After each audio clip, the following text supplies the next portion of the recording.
Bismillahirrahmanirrahim. Assalamualaikum warahmatullahi wabarakatuh. Pemirsa yang dirahmati Allah, marilah kita simak ceramah dari Ustadz Adi Hidayat dengan tema apakah semua manusia masuk neraka? Sebelumnya marilah kita bersolawat terlebih dahulu.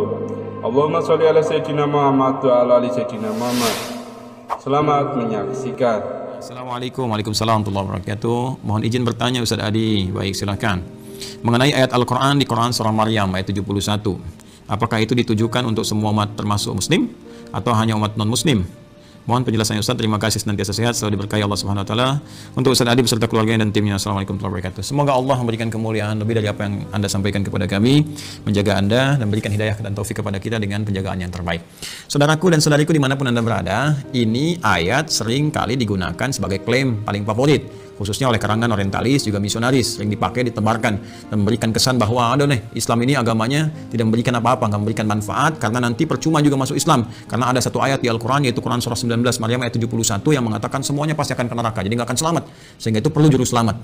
Nah ini gambaran semacam ini, gambaran yang penting untuk kita luruskan. Tapi kita memang memahami, karena kebanyakan mereka memang tidak mengerti Al-Quran, ya, tidak membaca dengan baik, tidak memahami. Untuk itu kita ajarkan supaya mau belajar, ya. Quran surah ke-19 Maryam ayat 71 itu terangkai ya dengan ayat-ayat sebelumnya, ayat 70, ayat ke-69, ayat ke-68, bahkan ke ayat ke-67-nya. Penting untuk saya sampaikan kawan-kawan sekalian bahwa cara membaca Al-Quran itu caranya ada yang disebut di rumus tafsir dengan 2S 1L. Ya, 2S 1L. 2S itu rumusnya siyak. Siyak itu ayat yang sedang kita baca. Ya, misal kita sedang baca nih Quran surah Maryam surah 19 ayat 71. Kemudian kita lihat lagi setelah siyak apa? Ya, sibak. Hubungan dengan ayat sebelumnya, ada nggak korelasinya? Apakah ini satu kesatuan, ya, dari ayat sebelumnya nyambung nih, mengisahkan tentang kisah tertentu, ini loh muaranya seperti ini, atau dia berdiri sendiri, cuma satu ayat aja itu maksudnya gitu kan? Nah, kemudian ada lihak itu dengan ayat setelahnya, ayat 72-nya, ya, kemudian sampai seterusnya sampai ke An-Nas. Bahkan nanti ayat 71 nyambung dengan ayat 70-nya dengan sebelumnya sampai dengan Al-Fatihah. Kemudian digali lagi sampai dengan ke An-Nas. Jadi nggak bisa kita melihat satu ayat misalnya satu ditafsirkan begitu. Nah, sekarang kita cek dulu teman-teman sekalian. Yuk, bahkan dari ayat 67, 68, 69, 70 sampai dengan 71 bahkan 72-nya kita bisa cek di dalamnya. Nah, ini rangkaian ayat ini sedang mengisahkan orang-orang yang sangat ingkar kepada Allah dalam kehidupan dunianya. Bahkan di ayat 69 yang tegas Allah mengatakan tsumma lananzi'anna min kulli syi'atin ayyuhum ashaddu 'ala ar-rahmani 'itiyya.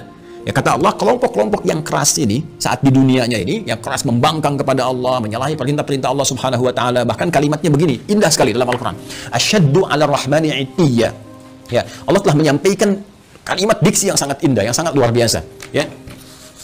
Tsumma lananzi'anna min kulli syi'atin ayyuhum asyaddu 'ala ar-rahmani 'itiyya, sebelum sampai ke ayat 71-nya. Ya, Allah menyampaikan di ayat 69-nya, ya. Pertama ada diksi Ar-Rahman. Ya. Rahman itu kan sifat kasih yang tanpa batas diberikan bagi setiap hamba, ya, yang menghambakan dirinya kepada Allah sepanjang masih punya waktu kehidupan di dunia. Jadi masih umum nih, universal. Sifat Rahman Allah yang memberikan setiap hamba punya nafas, ya, punya rezeki yang Allah tetapkan. Ya, punya kesempatan untuk sembuh saat sakit. Tuh universal. Ya, non-muslim kalau sakit bisa sembuh, kalau bekerja bisa kaya, kalau belajar bisa pintar. Itu sifat Rahman Allah diberikan dengan hukum universal kepada setiap hamba. Ya, termasuk kepada orang-orang Islam yang mendekat, meningkatkan kebaikan dan sebagainya. Itu mencakup keseluruhannya. Ya, nanti ada Rahim, sifat spesifik Rahim, rahmat yang diberikan oleh Allah dalam nuansa akhirat kepada hamba-hambanya yang mau bertakwa, yang mau beriman, mau meningkatkan amal soleh. Rahmat Allah dengan sifat Rahim yang mengantarkan hamba-hamba itu ke surga. Rahman Allah saat di dunia diberikan pada semua kalangan untuk mau mendekat kepada Allah, termasuk memberikan pemberian taubat bagi hamba yang mau taubat dan hidayah bagi hamba-hamba yang mau kembali kepada Allah Subhanahu wa taala. Jadi kalau ada orang pernah bergeser jauh dari Allah, ingin balik lagi, taubat dia, ya, kemudian syahadat kembali, itu mendapatkan rahmat Allah dengan sifat Rahmannya. Nah, Allah sudah mengatakan di ayat ini, kata Allah, perhatikan, "Hei, aku ini Rahman, telah memberikan kepadamu segalanya sebagai bekal kehidupan saat engkau di dunia. Ya, engkau sakit, aku sembuhkan. Engkau berbuat salah, aku maafkan.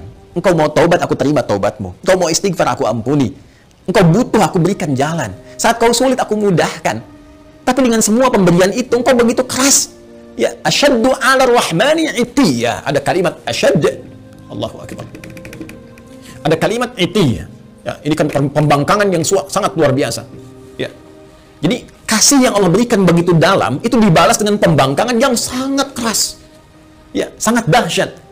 Bahkan sampai menuduh Allah Subhanahu wa taala, ya, sampai melecehkan Allah Subhanahu wa taala. Ya, ketika bermaksiat kan melecehkan Allah, ya kan?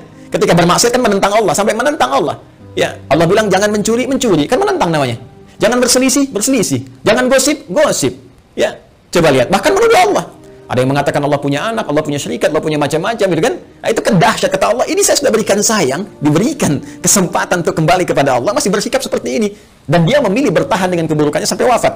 Ya, sampai wafat. Itu Allah buka, saking sayangnya Allah diberikan kesempatan. Ya, sampai nyawa belum sampai ke kerongkongan, masih ada peluang untuk taubat. Dibuka seluas-luasnya. Bahkan diturunkan Quran surah ke-39. Quran surah ke-39 di ayat 53. Az-Zumar ayat 53. Qul ya ibadiyalladzina asrafu ala anfusihim la taqnatu min rahmatillah. Tuh. Qul ya ibadiyalladzina asrafu ala anfusihim. Katakan Muhammad SAW kepada setiap hambaku yang pernah berbuat israf. Israf itu berlebihan, lebih. Jadi udah nggak kerukur lah. Ya kalau dalam konteks keduniaan misalnya ya ke pernikahan prasmanan sampai nambah 9 kali itu israf. Ya, ada israf dalam berbuat dosa. Mohon maaf, bukan cuma bohong, sombong ya dan macam-macam. Jadi kalau orang lain pernah berbuat dosa, dia kayaknya belum cukup. Nah, itu israf namanya. Kata Allah, dalam setiap perbuatan dosa pun yang engkau kumpulkan, selalu ada jalan dan secercah cahaya aku berikan supaya engkau mau kembali. Jadi sebelum nyawa sampai ke kerongkongan, karena itu diperdengarkan.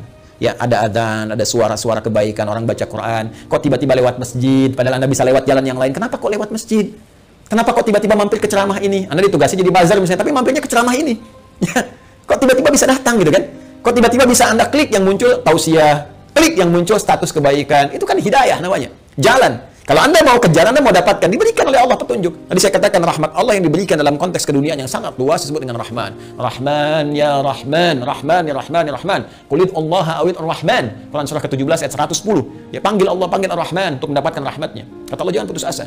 Ya, tapi orang-orang ini mempertahankan keburukannya sampai dia wafat. Ya, kalau sudah wafat, tidak ada jalan lain. Keadilan Allah itu harus berlaku. Ya, keadilan Allah harus berlaku. Maka apa yang terjadi pada orang-orang semacam ini, maka akan dikumpulkan nanti saat hisab. Dikumpulkan dengan para setan-setan yang membangkang. Ya, karena ayatnya jelas mengatakan, ya, lanahsyurannahum, kami akan kumpulkan mereka wasyayatin, dengan para setan-setan yang membangkang. Di ayat sebelumnya. Ya, maka dikumpulkan mereka itu, setan kan membangkang.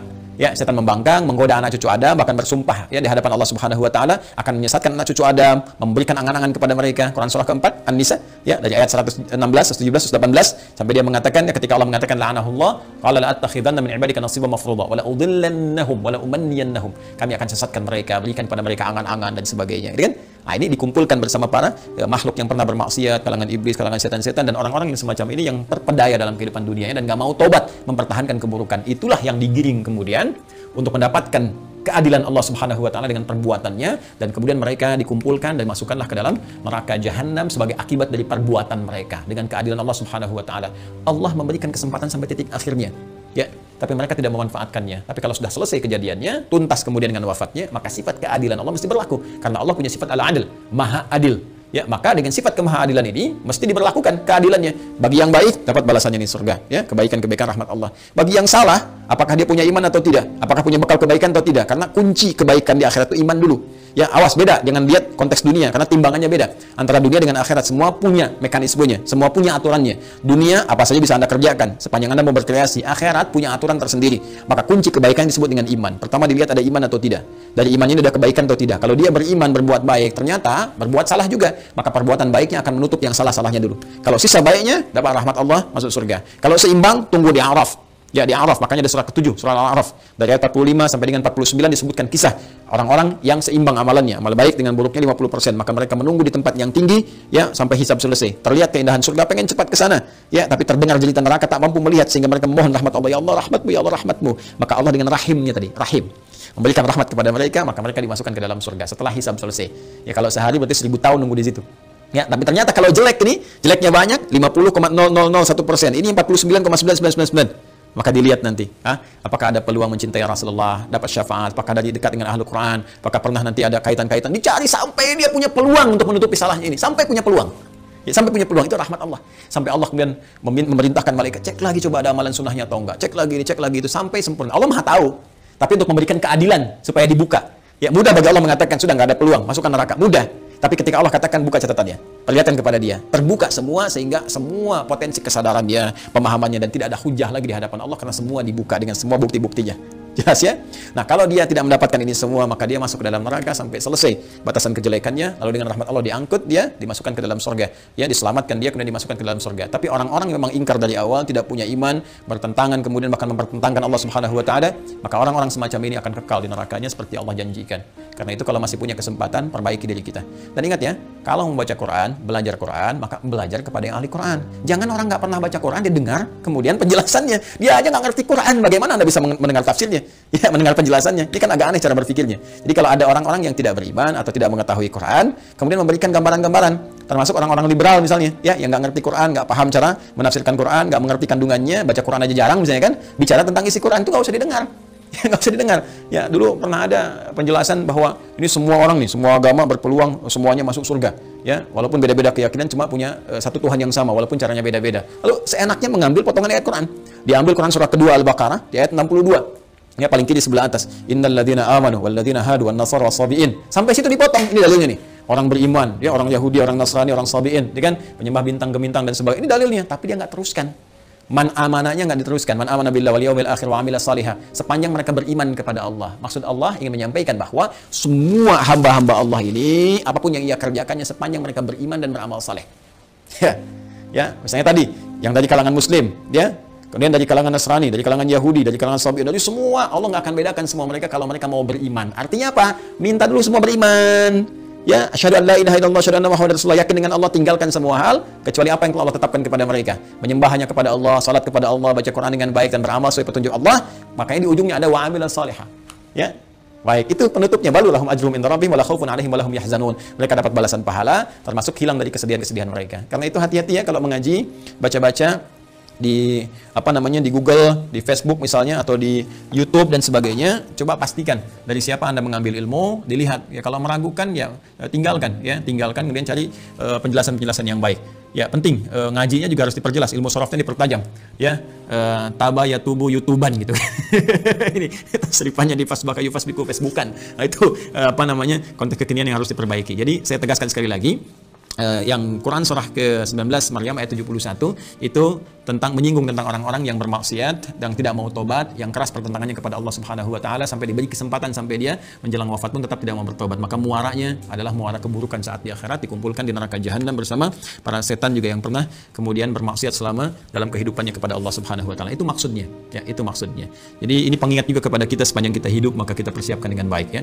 Ini penjelasan Al-Qur'an ya, penjelasan Al-Qur'an. Nah, kalau nanti ada penjelasan misalnya di buku-buku lain atau keterangan lain, yaitu gambaran-gambaran yang bisa kita uji. Ya, Al-Quran itu menawarkan dengan sangat indah. Satu-satunya kitab di muka bumi yang membuka penawaran kepada setiap hamba untuk bisa, silahkan datangkan semisal Al-Quran, silahkan kaji. Satu-satunya kitab di muka bumi, kaji otentisitasnya, dijelaskan langsung, kaji otentisitasnya, ya, kaji apakah ini buatan manusia atau ini firman Allah Subhanahu wa taala. Silahkan lihat dari berbagai unsur, ya, dari unsur sastranya, unsur kebahasaannya, unsur isinya, muatannya dan sebagainya. Itu satu-satunya kitab di muka bumi yang membuka peluang kepada setiap hamba, bahkan menawarkan kalau nggak mampu sendiri, panggil dari kalangan jin, panggil dari kalangan yang lain, bisa nggak datangkan semisal Al-Quran.